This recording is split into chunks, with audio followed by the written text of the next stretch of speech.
grew up right here in Mumbai. I went to Don Bosco High School, Matunga till 9th grade. Then I dropped out of school in 9th grade. I homeschooled for 9th and 10th. Then I went to IB school in Mumbai at Jamnabai Nursery International School. After that, I did my first year in the US at UMass Amherst. And now I'm starting my second year at Georgia Tech. So I always loved automobiles. I used to like designing cars. So growing up, I'd just draw cars and I'd sit with my mom and explain it to her. And she told me about this guy called Dilip Chhabria, who customized cars, and he was an automobile designer. So I was quite fascinated with him growing up, and I wanted to be an automobile engineer when I grew up. Later, I started studying science in school and I got really fascinated by the concepts. So I'd go home and rebuild prototypes for what were being taught in the textbook. I identify a problem that I want to work with, and I spend some time coming up with ideas on how you can solve that problem. Then I look at the most frugal way to build a prototype or a product to solve that problem, and that's what I do now. So once we come up with a solution, we see how we can use that solution and scale it up to impact, say, the next 100 million people.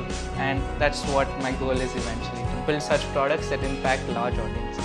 What Indian engineers or people born in India have special to them that other people may not have, and they should probably come visit India to understand that, it's that we're used to making do with what we have and then seeing how we can use our limited resources and do something extraordinary with it. The way you think and look at some of these concepts should be changed from, oh, this is so taxing, to, oh, this is so interesting. And the only way that can be done is if you apply it to the things around you.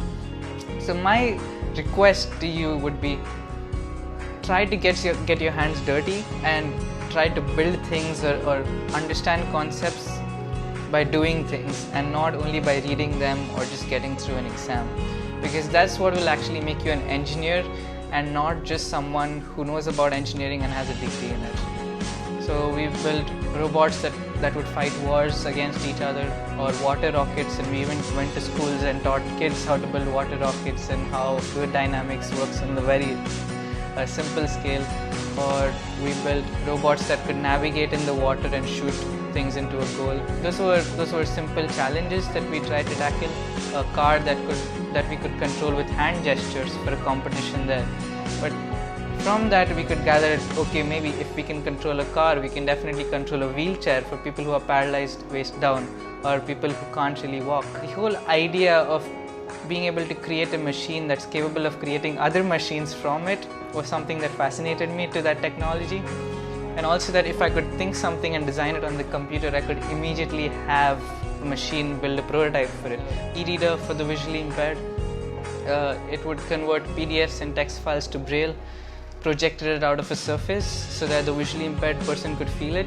Next project was a stereo pupil tracker. So many of you who have eyeglasses will know that if you've gone to an ophthalmologist, they make you look through this really big machine where you have a scenery at the other end, and they'll move the machine across your face. All they're trying to see is your peripheral vision.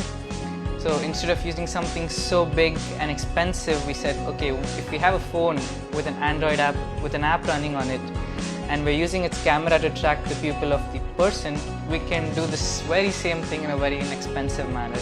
A lot of people in the world, especially with the junk food and the stress and the erratic sleep cycle, are currently affected by heart disease. And one such heart disease is called cardiac arrhythmia, which is an irregular heart rhythm.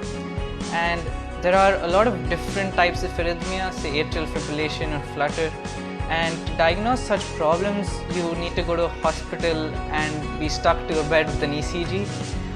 Or they give you something called a Holter, which is extremely uncomfortable. You have to wear it with you all day round. You can't really take showers, or maybe you can now, but there's a lot of issues with that.